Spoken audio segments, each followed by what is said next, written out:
জানি বকুলপুরের রানী ঝলক দিতে জানি এসো ধর হয়ে গো রূপনগরে রানী আমি নাচাই নাচাই নাচাই বকুলপুর নাচাই বকুলপুর আরে নাচাই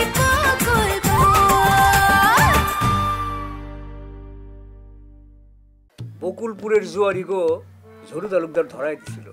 জি জানি। আমার যতদূর ধারণা জুয়ারি গ্যাংয়ের কেউ প্রতিশোধ নিতে এই ঘটনাটা ঘটাইছে। আমাকে বিরুদ্ধে ষড়যন্ত্র করলে আল্লাহ সইব না।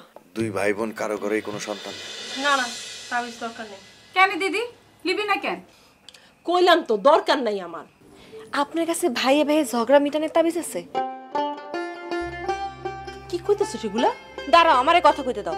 আছে তাবিজ? বাড়িতে ভাই ভাই ঝগড়া আছে বুঝি? কেন আপনি জানেন না?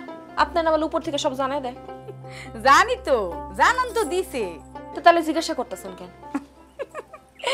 তোর সাথে একটু মজা করতেছি। আচ্ছা আন দাও তাবিজ দাও দুটো। ও তাবিজ তোর সাথে লিয়ে আসি নাই। কেন তুমি না বলে উপর থেকে সব খবর পাও কি হইতাছে না তা আনো নাই কেন? আরে তাবিজ তো নামে নামে করতে হয়। তুই এক কাজ কর, তুই একটা কাগজে তোর ভাইয়ের নাম লিখে দে, আমি বানাই লিয়ে আসবো। লাগবে না যাও তো যাও। হাই তোমার না লাগবে আর আমার লাগবে। এই আপনি দাঁড়ান আমি আমার দুই ভাইয়ের নাম কাগজ লিখে আসছি। আচ্ছা এই আপনার নাম কি?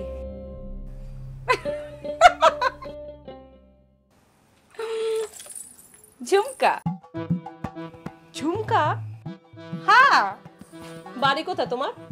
বাড়ি তো নাই গো দিদি, আমি তো নৌকায় থাকি। নৌকায়? হ্যাঁ নৌকাই তো আমার ঘর। কত টাকা লাগবে? ও তো বলা নিষেধ আছে দিদি, তুই আমার খুশি হয়ে যা দিবি আমি তাই লিব।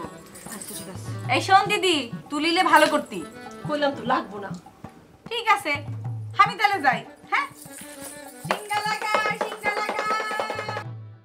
ওই তোর কি মাথা পুরা খারাপ হয়েছে? এরকম ভুয়া তাবিজ নিতে চাস?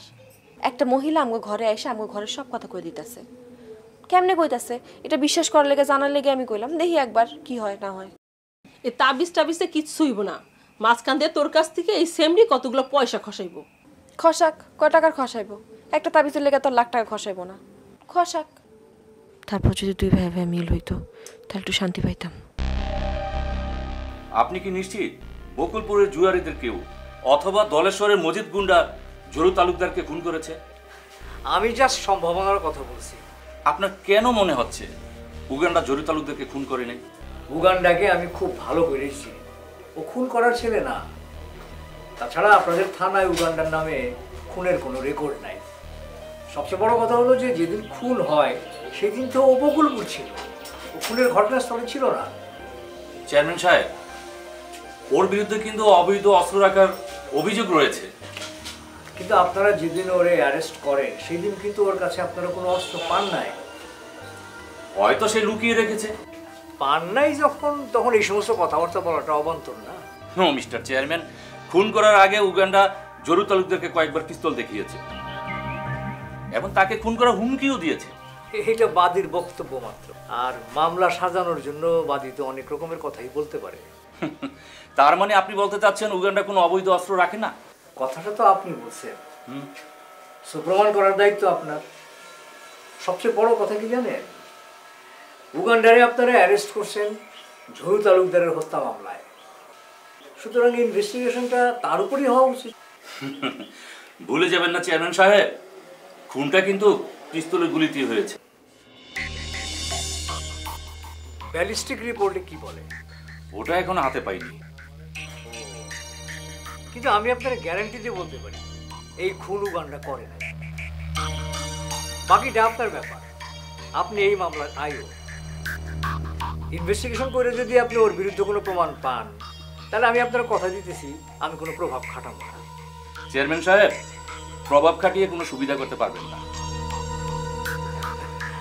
আমি তো কোনো প্রভাব খাটাই না, আমি চাই আইন তার নিজস্ব গতি দিয়ে চলুক। Thank you. ও আরেকটা কথা, ওই রসুলপুরের মুসলিম সরকার সে যাত্রার একটা মেয়েকে কিন্তু খুব ডিস্টার্ব করতেছে। আমি খুব কৃতজ্ঞ হব যদি তার ব্যাপারে একটু অ্যাকশন নেন। ও হ্যাঁ, মুসলিম সরকারের বিরুদ্ধে আমার কাছে অভিযোগ এসেছে, আমি তার সাথে দেখা করব। Thank you. আচ্ছা আমি আজকে উঠি। চা খেয়ে যান। না না, আরেকদিন এসে খাবো। আসসালামু আলাইকুম। কি বুঝলেন খোকন ভাই? বোঝাবুঝির কিছু নাই, আপনি যেভাবে হোক ছেলেটাকে উদ্ধার করেন। হ্যাঁ আমি তো সেই চেষ্টা করতেছি, দেখা যাক কি হয়। আইলো দারুন ফাগুন রে, লাগলো মনে আগুন রে, একা একা। এই যে এদিকে ও বড় ভাই, একা একা ভালো লাগে।